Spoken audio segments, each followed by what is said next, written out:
It started with a sledgehammer and a missing chicken. In 1963, a man shattered his basement wall and found not dirt, but a black, endless void, opening the door to a labyrinth that could shelter 20,000 people in total darkness. Behind that wall lay the remains of a civilization built for survival, a panic room the size of a city, hidden for centuries beneath Turkey. But how deep did this accident really go, and who was desperate enough to entomb themselves underground for months on end? Dust hangs in the air, thick and unmoving. The man stands alone in his basement, sledgehammer still gripped tight, staring at the hole he's just made.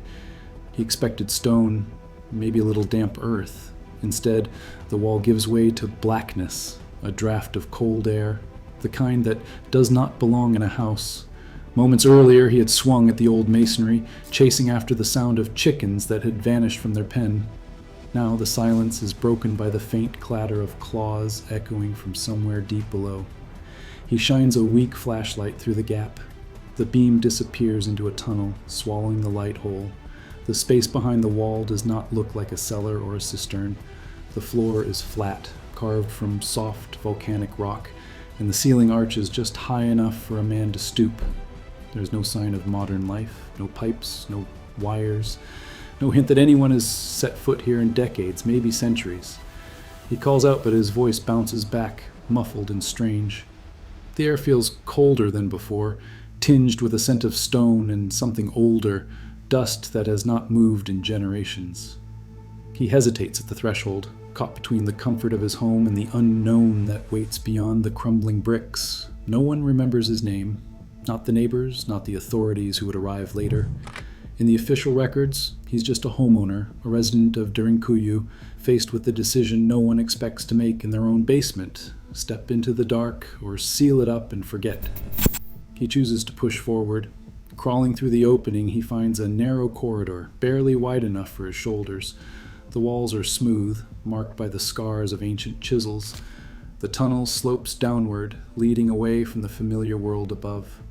Every sound, his breath, the scrape of his boots, the distant cluck of a chicken, feels magnified, as if the earth itself is listening.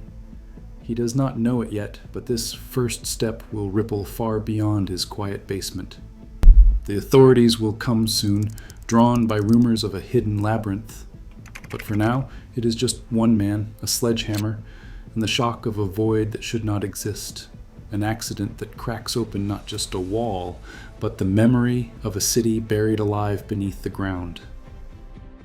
Within days of the first breach, the chaos of discovery gave way to steady routines of measurement and mapping. Archaeologists and engineers arrived, their footsteps echoing in the same tunnels that swallowed the homeowner's flashlight. They brought notebooks, survey rods, and a quiet sense of disbelief. The task before them was not to catalog a simple cellar, but to map an entire city hidden beneath the feet of Derinkuyu's residents. Initial surveys revealed a descent that defied expectation. The first corridor sloped down, then branched, then dropped again. Each passage led to another chamber, another staircase, another fork. In the dark, teams marked progress with chalk and string, measuring the drop from the surface. 10 meters, then 20 meters, then 50 meters. The city plunged deeper, eventually reaching a depth of nearly 85 meters, almost 300 feet.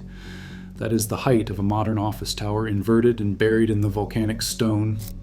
As the explorers pushed forward, they counted levels: 1, 2, 5, 8.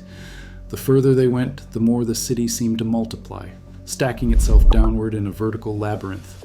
By the time the lowest accessible corridors were mapped, at least 18 distinct floors had been identified, each one carved with the same deliberate precision.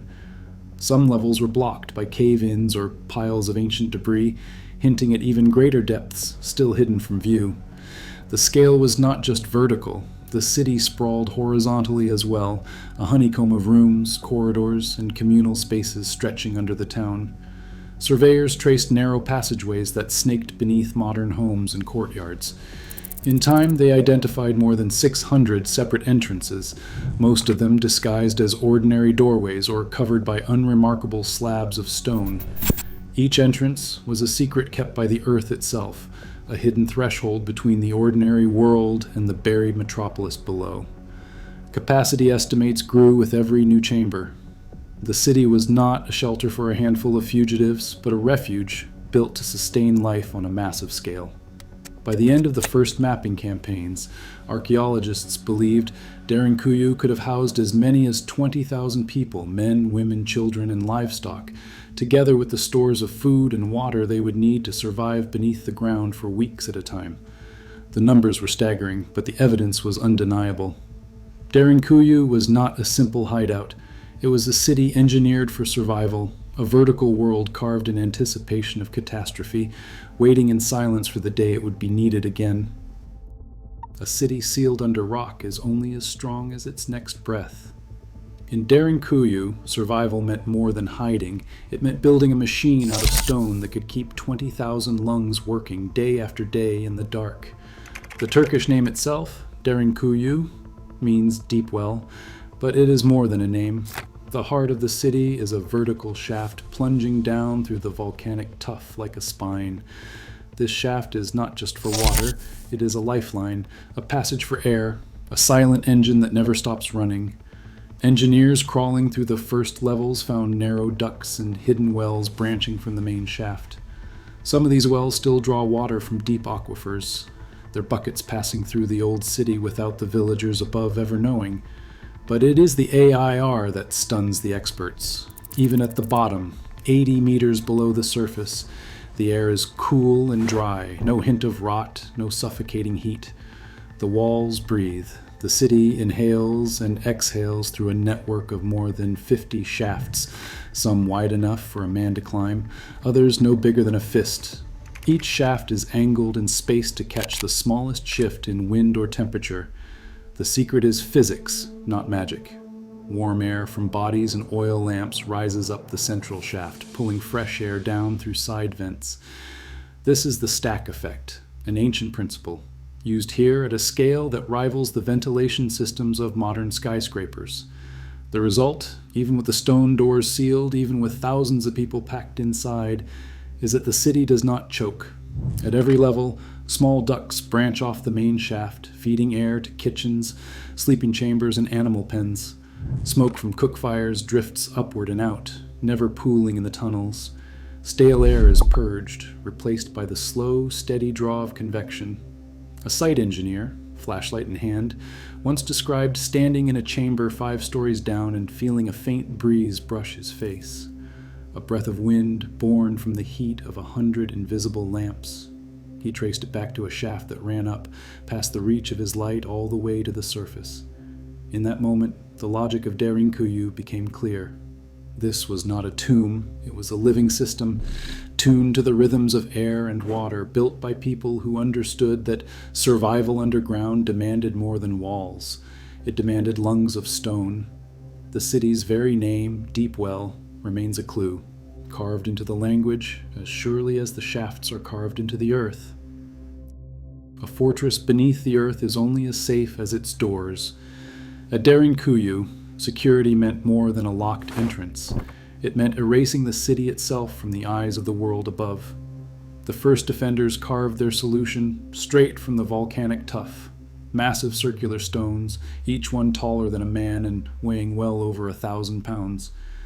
These were not millstones for grinding grain. They were barricades, shaped to roll silently across grooves in the tunnel walls, sealing off passageways in seconds. Once in place, a millstone door looked like just another slab of rock. From the outside, there is nothing. A blank face of stone, no handle, no hinges, no clue that a city hid behind it. Only from within could the defenders shift the door, using carved handholds in a central hole that doubled as a peephole or, in desperate moments, a place to thrust a spear. A tactical historian describes these doors as the ultimate panic button. When word of danger reached the city, every entrance could be sealed from inside, locking out invaders while trapping the community in a fortress of stone. The grooves were cut so precisely that even a child could help roll the weight into place, but once closed, the door could not be opened from the outside. In the narrowest corridors, the geometry worked in the defenders' favor. Invaders forced to crawl or walk single file found themselves facing a wall of rock, unable to swing weapons or force the door. Meanwhile, hidden niches along the passage allowed defenders to attack from safety, turning every bend into a choke point. The city's architects understood that survival depended on more than brute force. Entrances were scattered and disguised, more than 600 hidden thresholds, each masked by ordinary slabs or buried beneath homes. The layout twisted and narrowed, with corridors designed to confuse and slow any outsider who made it past the first barrier. In some places, passages dipped and rose, forcing attackers to crouch or crawl, robbing them of speed and vision. The further an intruder pressed, the more the city closed in, each turn a potential ambush, each door a dead end. This was not a place for comfort. It was a machine for survival, engineered for the worst day anyone could imagine. The people of Derinkuyu lived with the knowledge that at any moment everything above could become hostile. Their safety depended on the strength of stone, the silence of hidden doors, and the hope that the world outside would pass them by. Deep underground, every entrance was a question of trust, a line between life and annihilation, drawn with a single roll of the stone.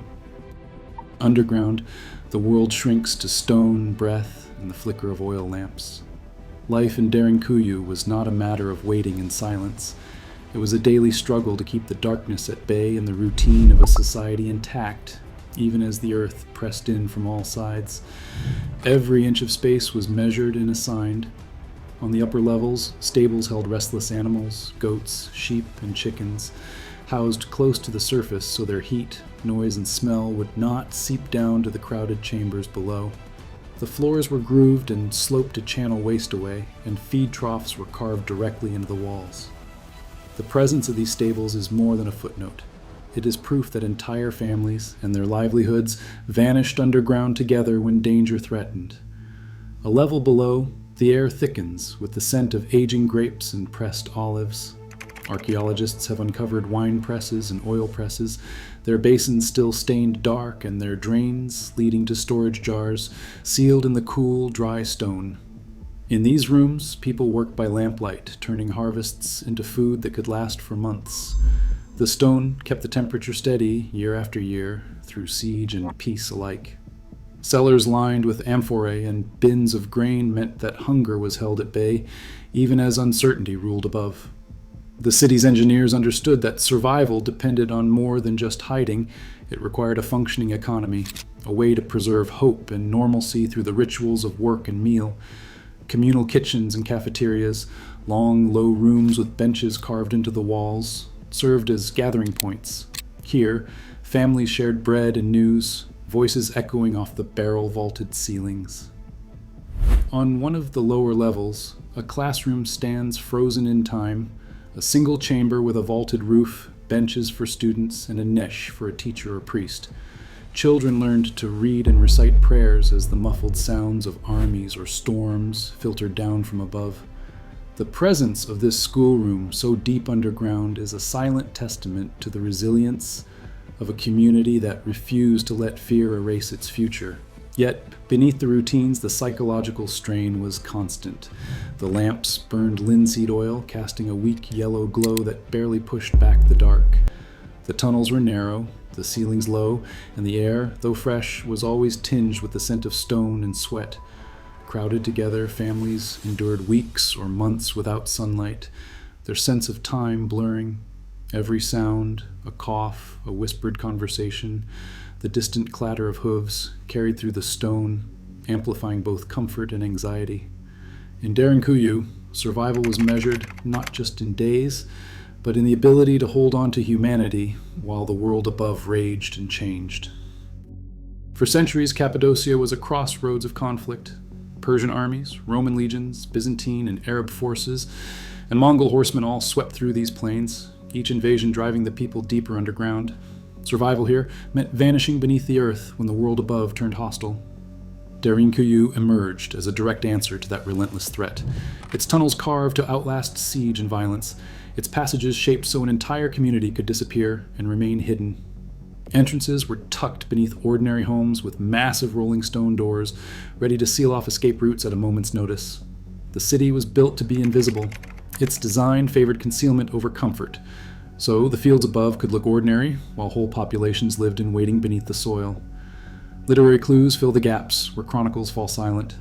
Xenophon, writing in the 4th century BC, described Anatolian families living with their livestock in underground homes, storing grain and wine below ground. His account shows this way of life predates Christianity by centuries, and that the labyrinth beneath the plateau has very old roots. The origins remain a mystery. The rock here is soft tufa, easy to carve, yet the sheer volume of stone removed is staggering.